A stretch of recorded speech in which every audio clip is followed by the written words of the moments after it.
What are we talking about?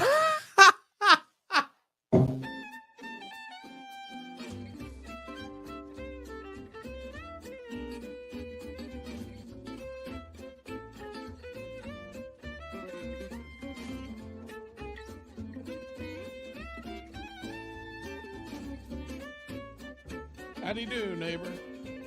It's Berean Spirits time once again. The boys have gathered around, and they're ready for you. So join in, make comments, and study with the guys as they try to study as the Bereans did in Acts chapter 17. And now, here's the guys.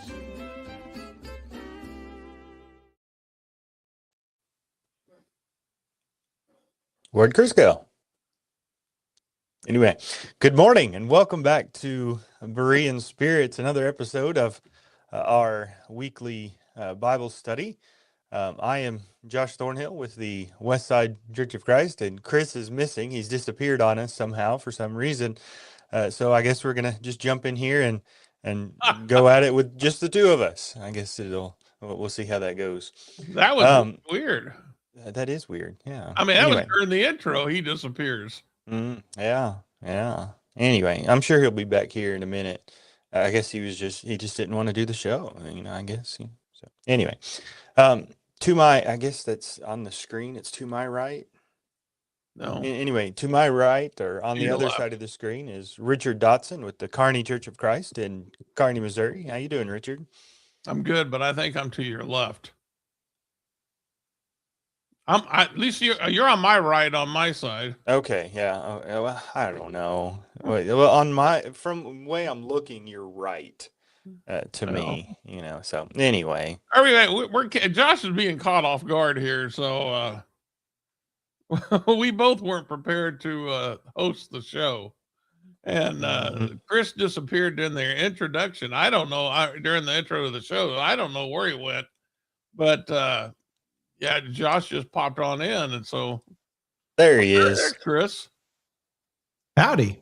You just didn't want to do the intro. I did. I don't know what happened. That was odd. It was odd. How's everybody doing? Well, it's called technology. Yeah. Mm-hmm. Yeah, and blindness. That doesn't help any at all when it comes to technology. But anyway, my name is Chris Peltz. I'm the evangelist with the Southside Church of Christ. You all already introduced yourselves? We did. There you go. Unless they want to hear us introduce ourselves again. Oh, I doubt it. Man, oh man. Man, I tell you what though, the topic of the day, I'm just going to jump right into it since I don't know anything that y'all said that would be a good lead in. We were talking about you not being up on the show. Oh. Yeah. Yeah. Well, surprise. I'm here. It was a surprise. I mean, I was doing something else, and all of a sudden, Josh started talking like, "Where's Chris?" So yeah, it was different. I don't know. Yeah, I don't know what happened. That was odd. But anyway, all right. Well, let's. I changed my mind. That's what happened. There we go. There's a good lead in, right? No, we're going to talk about changing minds though today. And this is an interesting topic because I think it is one that sometimes we can become distracted with other goals, even subconsciously. And I kind of explain what I mean by that, because there's an old saying, we should be striving to win souls, not arguments. And sometimes we get lost in trying to win an argument, to prove a point, rather than our focus simply being on winning the soul of the individual that we are talking to. And I think the Ephesians are a great example of this in Revelation chapter 2, verses 1-7, because while they were refuting, it would seem, and hated the deeds of the Nicolaitans, which the Lord also hated, The problem was they had left their first love. And I think the idea of that is not only the love of God and love of their neighbor, but they were proving the Nicolaitans wrong. But what was the point? What was the point of it? And I think sometimes that's where we get caught up in trying to disprove arguments and use certain language to prejudice people against certain teachings, rather than simply proclaiming the truth, answering questions, answering arguments with love, with meekness, but with boldness as well, and really being focused on the goal of letting truth prevail and striving to win souls. So, how do you go about changing minds? And perhaps the first question with that would be, how do you not go about trying to change someone's mind? Josh, sometimes when you get into Bible studies and people are bringing up questions or making arguments, again, it's easy to lose focus. And so sometimes there are things that we need to really concentrate and determine within ourselves, that there are certain things that we don't want to do, that we don't want to say, for the purpose of moving forward in this Bible study. Yeah, and I think there's that old idea of, being so worried about winning the battle, you lose the war. I know you and I were, when I first moved to Tennessee, we had, we were visiting with someone, and he was talking about having a Bible study with somebody, and he just absolutely took him to town. And he came in, like, oh, I showed him, and then it's like, oh well, are you gonna study again? No, he ain't gonna study anymore. Well, what did you accomplish then? So I mean, there's a sense in which we can be so focused on winning that particular battle that we lose the war. Ultimately, as you said there, you lose the soul, which is not what we're seeking to do. And then I had a thought as you were talking there, and now it's gone. I can't remember what it was. But the idea though is that the gospel is offensive enough. People want to say that we should never ever be offensive, but the reality is the gospel is going to be offensive. The gospel is offensive to people who don't want to hear what the gospel has to say or what the gospel requires of us. And so you're going to offend people by simply preaching the gospel. Acts chapter 2, Peter preached that Jesus is the Lord, the Messiah, the Christ. And God has exalted him as both Lord and Christ. And he says, and they were cut to the heart. And some of them responded in obedience, and then some did not, of course. But we find that same case in Acts chapter 7 when Stephen preaches, and he calls them stiff-necked and uncircumcised in hearts and ears, and they were cut to the heart there too. But they responded in a negative way and stoned Stephen. So I mean, there's a sense in which the gospel itself is going to be offensive, but we can kind of take that and make it even more offensive by the way that we present it and the way that we try and talk to people about it. And so that's kind of really what we're trying to think about today, is how we can avoid adding unnecessary offense to the gospel and just let it be do the work that it's intended to do. And I've got some thoughts about that as well. But I think the idea is we're trying to not be overly offensive for the sake of being offensive. Right. Yeah. And Richard, sometimes there are arguments that people make that really distract from the goal of winning souls and proclaiming the gospel. And there are ways or words, phrases sometimes people will use that do more harm than good, right? Yeah. Excuse me. I was eating walnuts before the show, and I guess some residue got stuck in my voice cords or something. But anyway, sometimes people try to drum up support from others who may be listening, and they may refer to your argument in some type of name, and it's not designed, the comment that they're making is not really designed to change your mind. It's just basically trying to drum up support against you by others. And it could be, trying to influence you into giving up some type of position by trying to associate you with something that they know that you're not, in agreement with. It's not dealing with the issue itself. And, some people call it name calling, labeling, various things of that nature. And sometimes, I think in some cases that can be right. I mean, there are times when people need to be identified as false teachers, for instance. But that's not usually where it starts. I mean, that's usually when somebody has made it very clear that they're going to accept a false position, and they're going to not regard the truth. They've, already have denied any attempts by others to try to teach them the truth.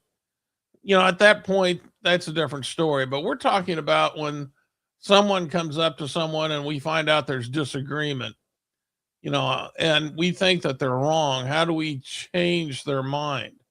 And name calling or labeling is really that's not a good thing to go to. The Apostle Paul, for instance, all through the book of Acts, and I actually did a study on this. It's actually in quite a few places. The most common one you probably know of is in Acts 17, when Paul, as his custom was, went into them and for 3 Sabbaths reasoned with them from the scriptures. And I think that needs to be the key right there, because that's what Paul did all throughout the book of Acts and other places. He would reason with people throughout the scriptures. And so he was making an attempt to show them that the gospel is reasonable, to try to show them that this is the true meaning. This is reasonable.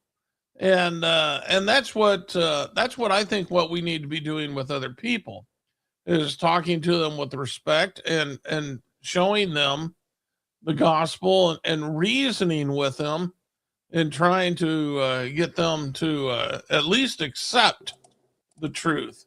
But that's all part of planting, the seed. And we have to be very careful how we plant the seed, because we don't want to hinder its growth. We don't want to be a reason why somebody would not want to accept it. There's been a lot of times when people may not like the person who teaches them the gospel, and they start fighting the whole idea about the message just because they don't want to admit the person that taught them was correct. And that's what we don't want. So we got to be very careful about that. Sometimes there are words or terms that are used. You talked about labeling earlier, and I want to give a couple of examples very quickly, and I want to talk about a couple of differences as well. For example, the difference between Calvinism or Calvinists and Campbellites, right? Because oftentimes you'll hear the term Campbellite, and it's a derogatory word. It's used to prejudice people against listening to something that usually members of the Lord's church would be teaching, and they'll call them Campbellites in an effort not only just to prejudice, but to try and make the argument that what they're teaching started with Alexander Campbell, for example. And so they'll use that term and they'll use that label, and it's used to, again, prejudice rather than to try to win over. It's used to try and get people not to listen to the arguments that are being made. And you think, well, aren't you doing the same thing by using the term or idea of Calvinist? And here's why I would say not necessarily, because usually and generally speaking, those that I've talked to embrace the idea of Calvinism and even that term. You have Presbyterians, which John Calvin was one of the founders, a co-founder of the Presbyterian Church. You have Reformed Baptists and others who embrace the idea and the term Calvinism and are proud to say that they are Calvinists. And so it's not being used in a way to prejudice someone against them. It's just simply pointing out this is what they teach, this is what they embrace proudly. And so it's not being used in a way, in a derogatory way, but rather in an informative way. Whereas a term like Campbellite or something like that would be used in a way that we would wholeheartedly reject and say, no, nothing we teach whatever began with or was from the mind of Alexander Campbell. That's just simply not true.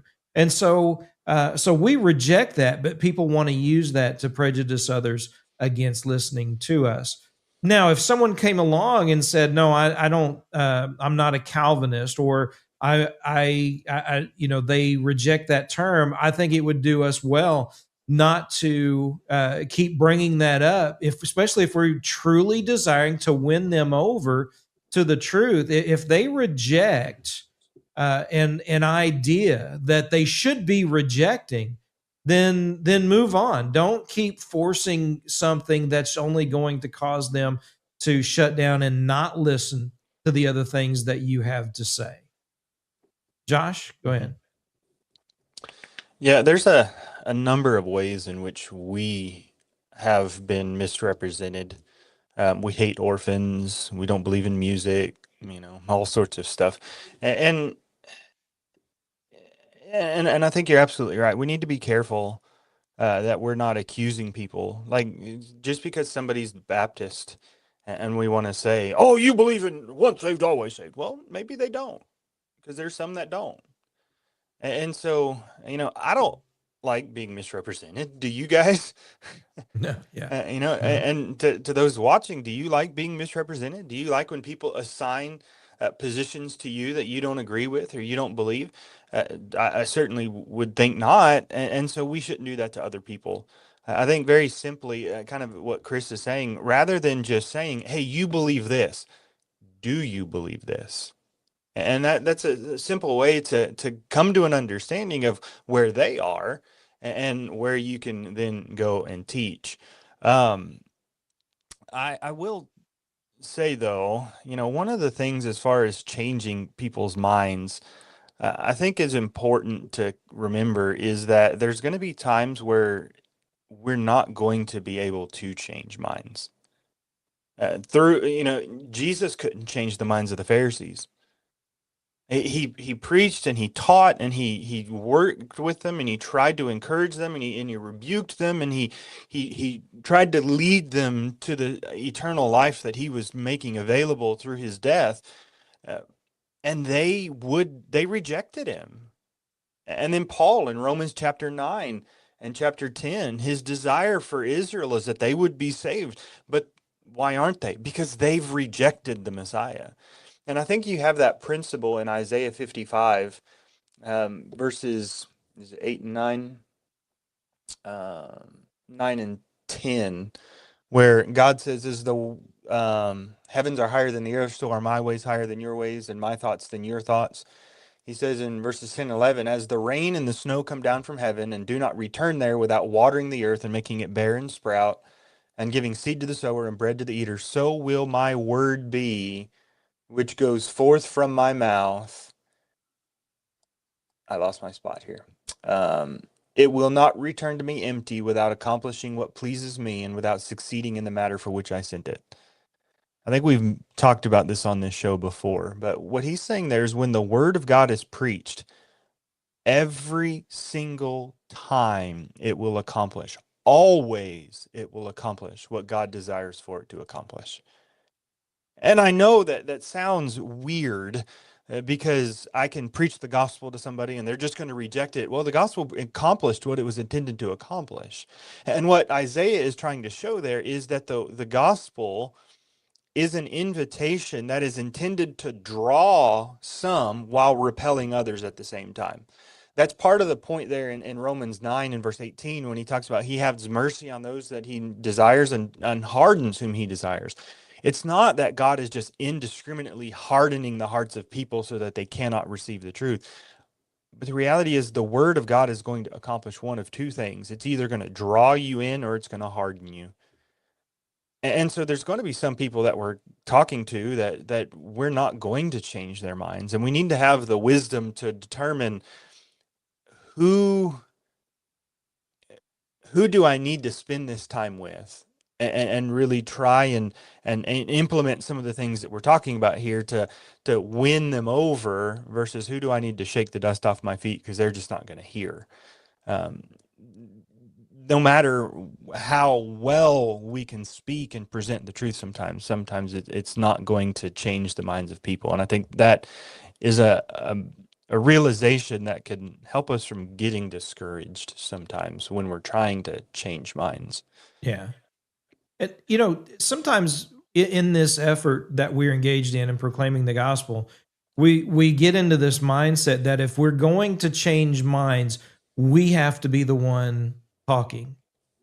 And sometimes the best way to change minds is to let people talk and listen and have patience and hear what it is they have to say and be sincere about it, right? Let them know and understand that you are listening to what they say and you know, ask questions to cause them to talk more and draw out from them how they got to certain conclusions, what passages they were looking at, you know, where did they find these things? Let them talk. And in some instances, in my experience, people have talked themselves out of the things that they believe when they, you know, hear themselves actually going through the process of how they got to that conclusion or where, you know, who they heard it from or where they heard it. And so sometimes it's not just a matter of, oh, we've got to be the ones speaking. You know, sometimes we have more control of a situation when we're just listening and hearing out and gaining the information from them that we are studying with and trying to change their minds. You know, how can you change their mind if you don't know what is in their mind? I guess would be one way of asking that question. You know, and so let them tell you, listen to what they're saying so that you know what needs to be changed and then formulate, you know, the best way to go about it from the scriptures in order to make that change happen. You know, Chris Kramer made a comment, and I think it goes with what Chris Peltz just said. And I'm going to put it up here. He goes, it's hard to change a mind that doesn't think it needs to change. Jesus said that he came to heal the sick. The Pharisees did not believe they were sick. Well, and that's true. All right. The Christian is described as a sower. We go out sowing the seed. And that's exactly what we're supposed to do. 1 Corinthians 3:6, I planted, Apollos watered, Paul said, but God gives the increase. Now, when we think about that, you know, that metaphor, I guess you'd say, as a Christian teaching the gospel is like a farmer sowing seed. When we think about that, you know, I can't help but think about my father-in-law, Chris's father-in-law, our wives or sisters, but he loves gardening, big time gardener. I mean, he takes it very, very serious. And he has a place that he has that is really not conducive for gardens. It's not a good soil. And so out in front of his garden is this huge pile. It's taller than me and Chris both. And it's just filled with rocks. And so, in order for him to sow the seed in this garden, he had to remove stones, he had to remove rocks. And I think a lot of times Christians fail to see that not everybody is searching when we first teach the gospel. Not everybody has a love for the truth. They have all they got are rocks. And in order for us to plant the seed, we're going to have to remove those rocks. And I'm speaking metaphorically.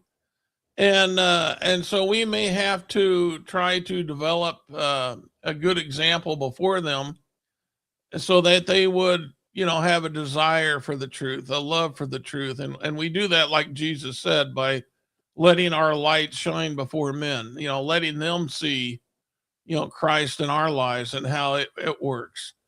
But sometimes we have to help people, remove those rocks that are before them, like the beliefs that they have. And I think that goes along with what Chris said. There was a time when I was preaching a meeting down in Tulsa, and I was eating breakfast with the elder, and the waitress came up, and he invited her to the gospel meeting. And she's like, oh, she said, I'm a teacher at such and such a, church. And I said, well, maybe we could study sometime. Would you like to have a Bible study? And she was like, oh, yes. Oh, yes. But, the elder was quick to say, well, we'll be the one doing the teaching.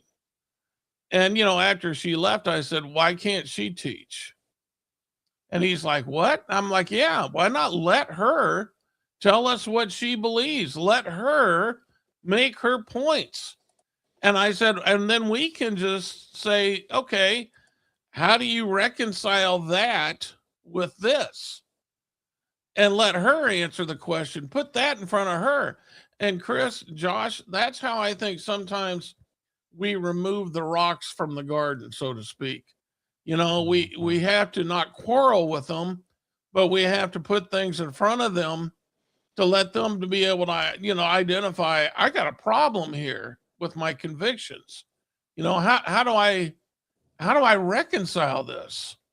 And I think that's a big part of it. Yeah.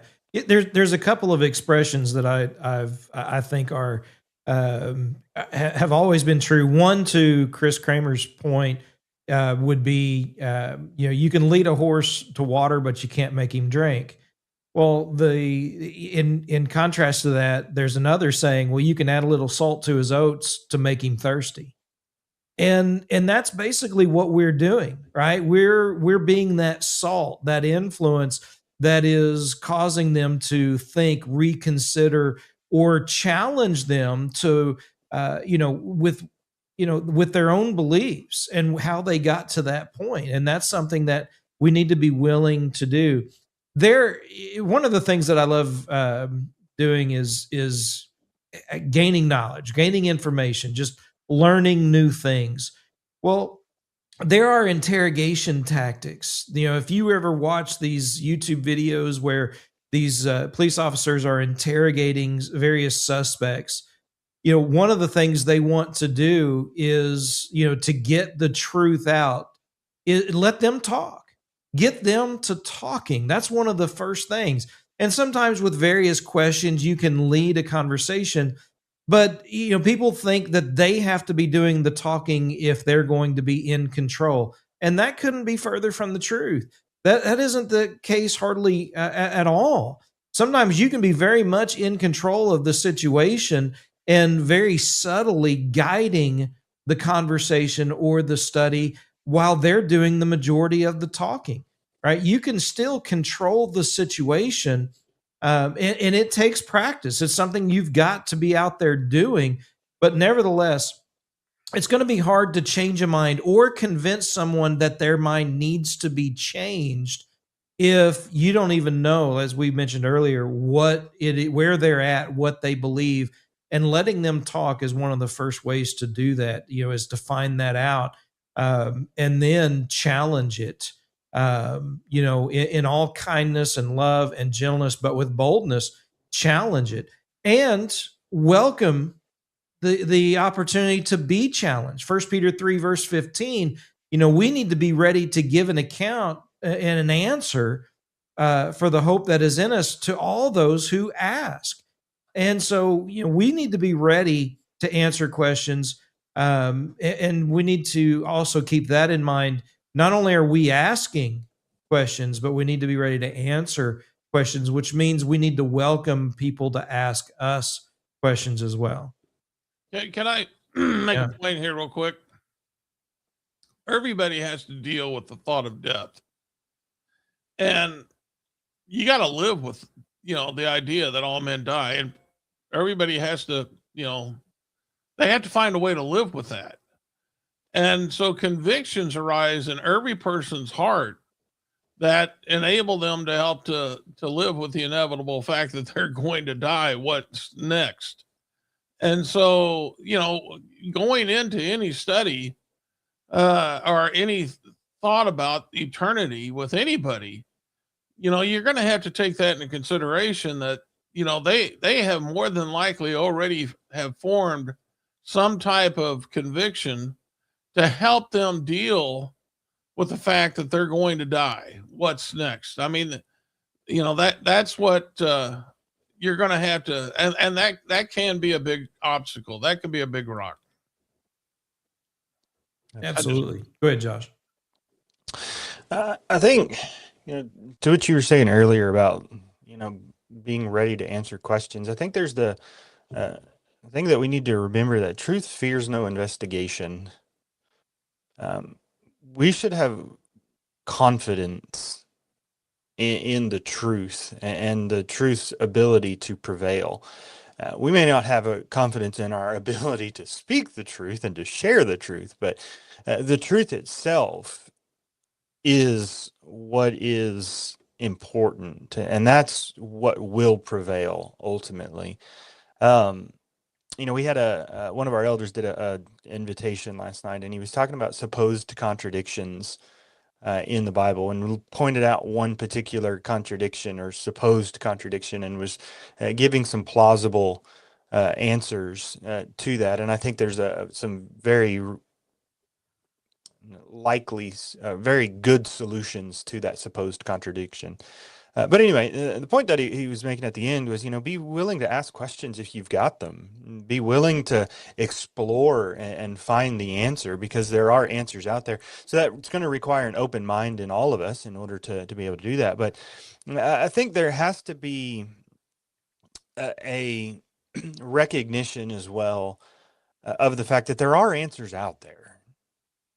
We may not like the answers, but they are answers out there. I think one of the things that the skeptic, one of the failures of the skeptics is they act as if there's no answer whatsoever.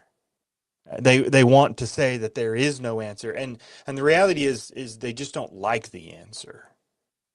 But there is an answer, and so we need to be willing to accept whatever truth is out there, but at the same time, be willing to investigate to determine what the truth is. And I think some of that requires having an open mind of ourselves, that we're not approaching this study from a standpoint of, I'm going to teach you and I'm going to show you the truth and I'm just going to whip you into the truth, but rather let's together open the Bible and study it to find out what the truth is.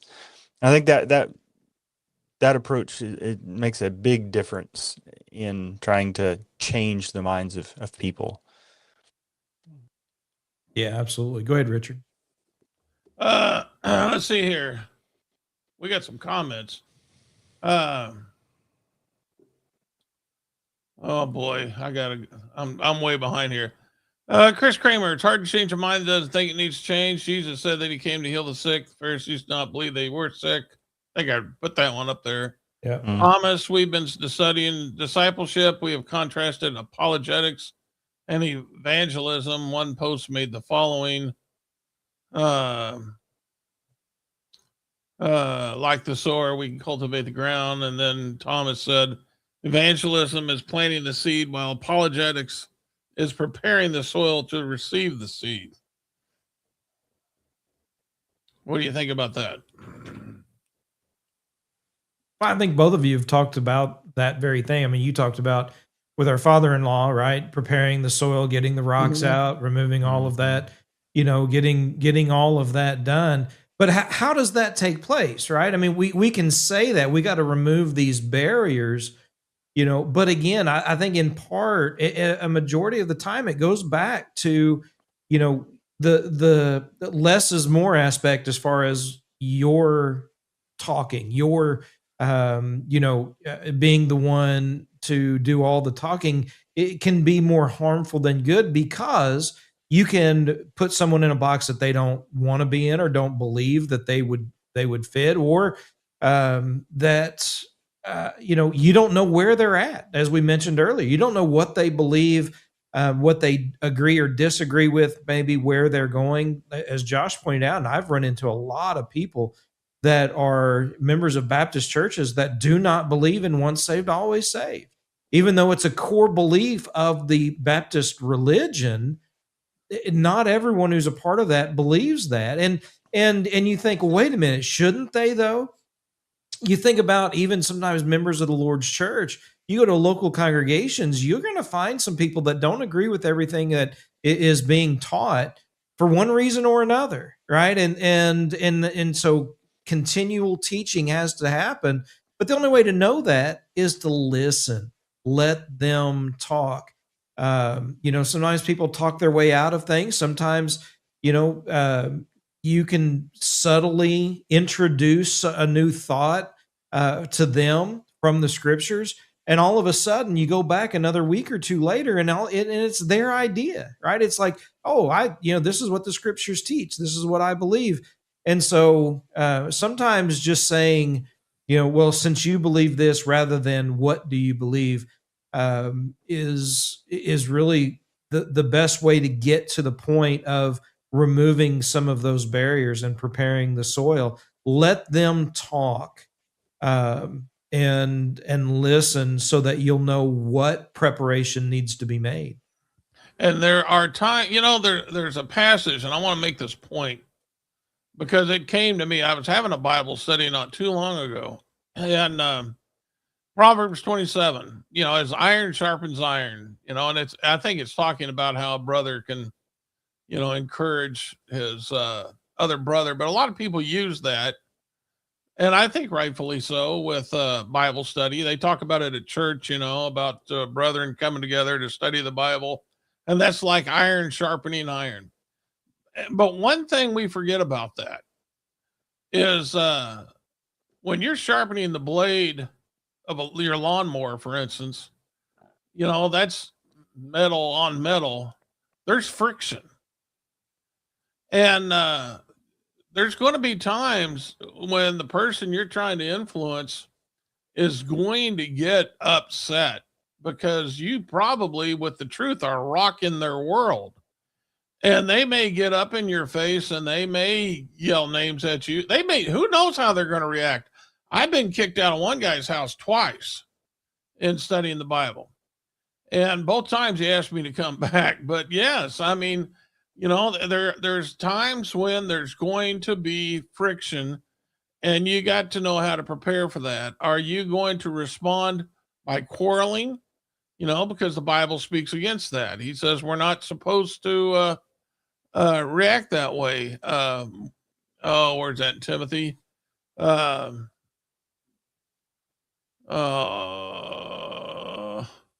me look it up here. 2 Timothy 2:24. Servant of the Lord must not quarrel, but be gentle to all, able to teach, patient in humility, correcting those who are in opposition. So we understand, that's we can't lash out at others when they yell at us, but they're going to yell at us. All right. When you rock their world with the truth, they are going to react. And I got to remind everybody, the Apostle Paul was holding the coats of those people who killed Stephen in Acts 7. He was holding their coats. So he played a big role in that. And then what do we know? He got converted. So, there's a process there where you're going to have to expect friction. And it's going to come. And how you react to that friction is part of teaching the gospel. You can't react like this is personal. You can't react like they're attacking you. You can't take it personal. You got to remember, what Jesus said to Paul. He said, "Why are you?" He was Saul at the time. "Why are you persecuting me?" Now, I'm sure a lot of those Christians were thinking, "Hey, I'm getting persecuted here." That's not the way Jesus saw it. Jesus saw it as, you guys are not, you guys are killing Stephen. You're persecuting me. And that's the way he looks at it. And I think that's the way we all need to look at it. When friction takes place, if it was just me, I'd just let them alone. I'd say, well, if that's what you want to believe, go on. But it's because of my devotion to Jesus Christ and what I know about the truth, I'm willing to sit there and let them abuse me, because I want them to be saved. But we're going to have to we can't take it personal. We have to expect it and move on. Yeah. I think, Josh brought up, there are sometimes people just aren't going to want to change, and their minds, they're going to refuse to change. And there are those out there in various situations. I've studied with a young lady, and on another point, she came into the house and was asking my wife and I a personal question about something that she was thinking about doing. And, my wife told her, "No, really, I think you need to reconsider. I think maybe you ought to handle this situation this way." And then she asked me what I thought. And I was, this is what I think. We had, talk a little more. And then she asked my wife the same question again. This is really what I'm thinking about doing. What do you think? And my wife answered the same again. After another 5 minutes or so, she asked the same question again. As my wife began to answer, I just stopped her. I said, "What? No, Michelle, don't. She's not looking for you to answer her question. She's looking for you to justify what she's already determined she's going to do." Right. And she just it's like he knows me so well. and sometimes that's what the mindset that people have. They want others to justify their actions. And they want us to give some credence to what it is they're doing or what they already believe. And that's where our challenge comes in. That's where, our standing firm on the truth with all kindness, love, and boldness, we don't move from the truth. Whether they change or not is going to be up to them, right? We can't force that. But we can't, through frustration, give in, right? And just say, just whatever, yeah, you're fine. It may not be the best in judgment, but go ahead and do that. Listen, if it's wrong, it's wrong. And we've got to stand firm on the truth and let them, say, "No, I'm not going to listen to you, in spite of the judgments maybe, or the truth that you're presenting. I'm going to do what I want to do." And their true colors will come out, but it's got to be on them, right? And all that we can do is stand firm on the truth. There are Christians that hate confrontation. I mean, they run away from it. They despise it. And I'm going to tell you right now, there is no way you can do the Lord's work on this earth without accepting the fact there will be confrontation. It's going to happen. People are going to get mad at you. They're going to call you names. There's going to be persecution involved with this. Jesus said that. And until Christians accept that fact, that there's going to be persecution, even at church, among brethren, there's going to be persecution. Until we accept that fact, then a lot of the work's not going to get done, because I know people who hate confrontation so much, they are not addressing other people's needs in being shown that they're wrong about a conviction that they have. And that's unfortunate. Go ahead, Josh. I would say as well, one of the important characteristics to have in this is patience, not expecting people to change overnight.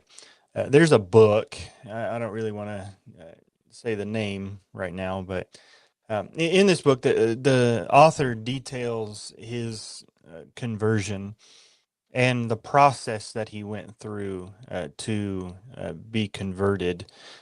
And what he shows is that the guy who was instrumental in converting him taught and taught and taught and taught, and he shows and he walks through his own mindset of accepting the truth, and how at first he was like, no, and but then as he started thinking more about it, eventually it kind of clicked, and eventually he realized, you know what, this is right, and this is what I need to do.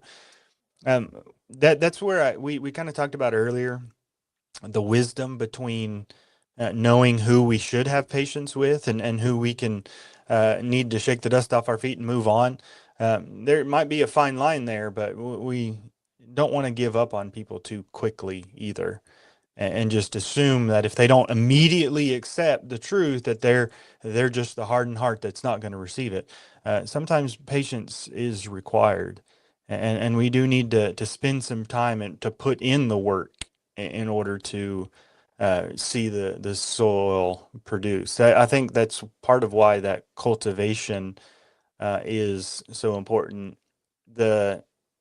The farmer does a lot of work in order to get that fruit that he harvests, whatever it may be.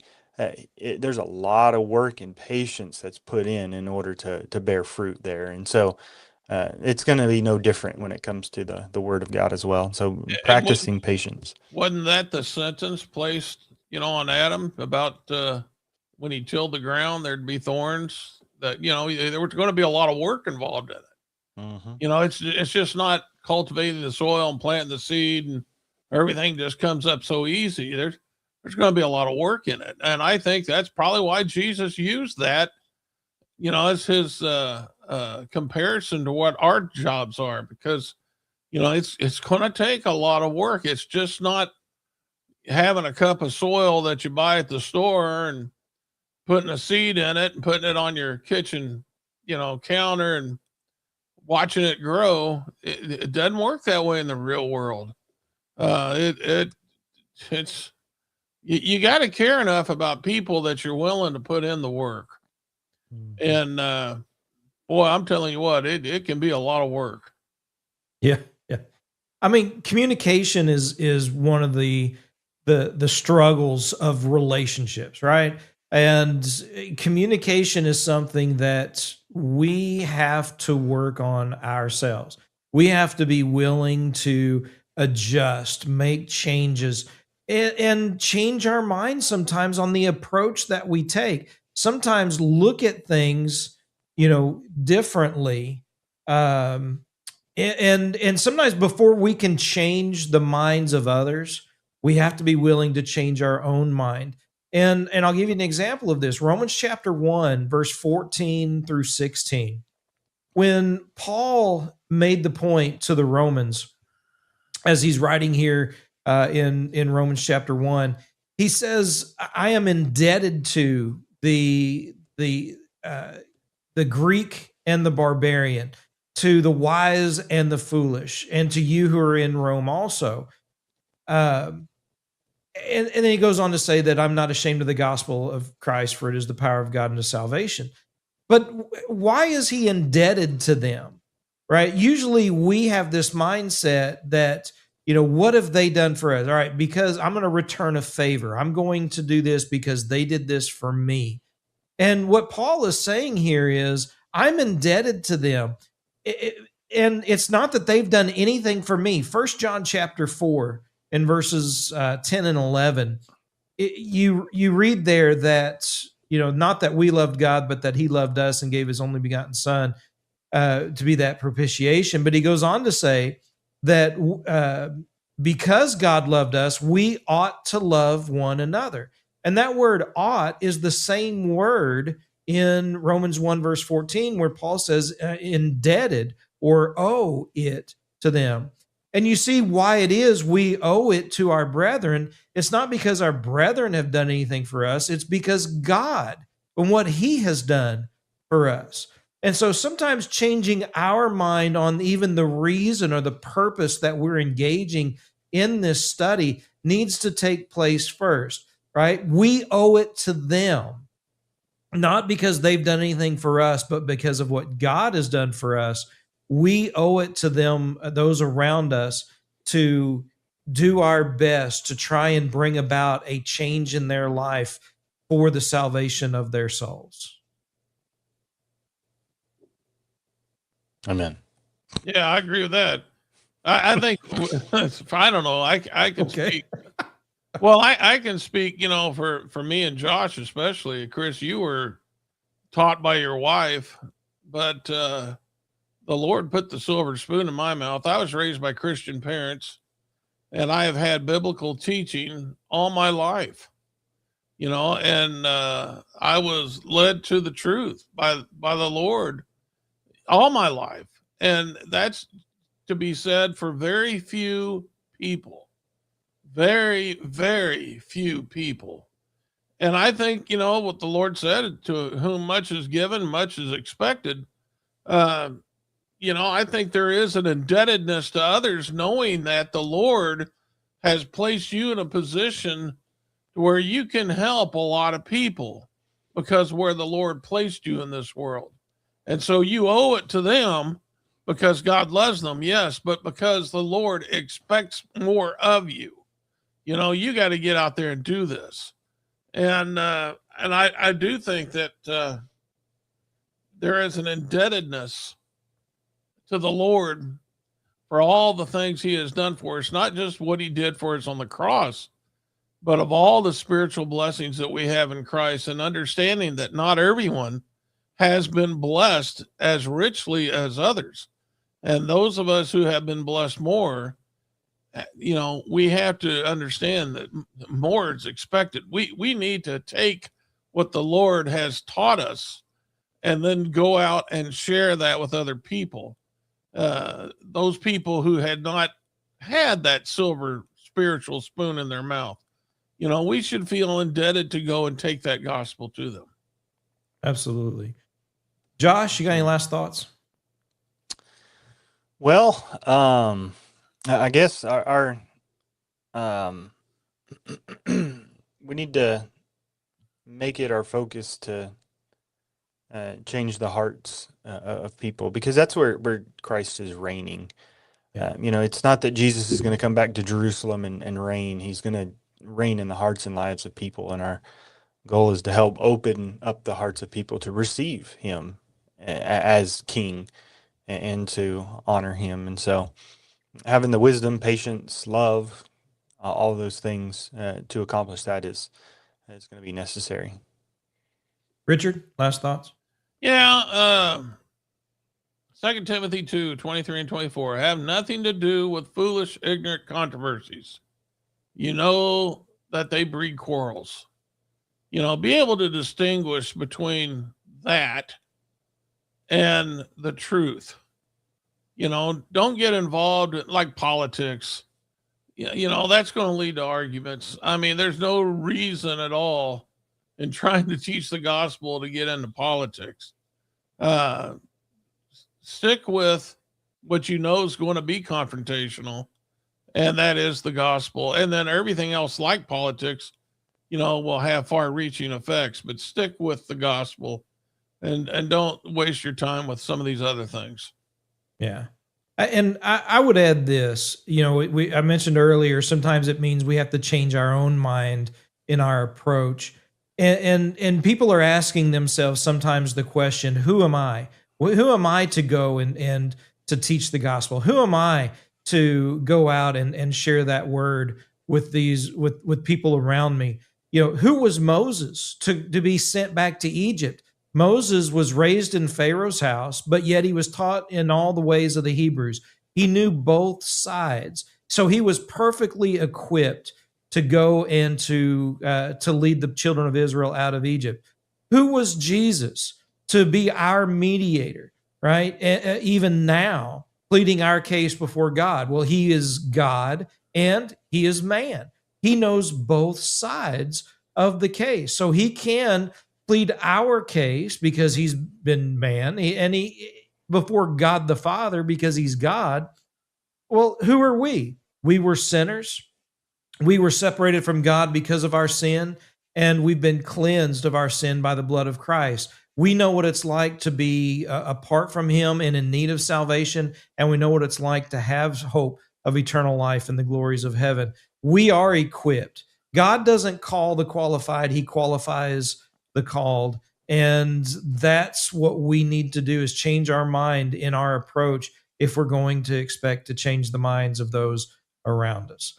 Folks, we appreciate everybody who tunes in and listens to Berean Spirits. We try to be here every week on Thursday mornings. Plus, you can listen to the podcast as well on your favorite podcast app. Just search for Berean Spirits, and you should be able to find us there also and listen at your own convenience. You can always email us, bereanspirits@gmail.com also.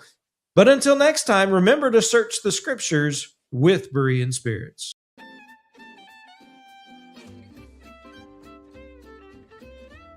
Well, folks, that's all for today. Don't worry. Lord willing, the guys will be back next week for another Bible study on Berean Spirits. Until then, let the guys hear from you.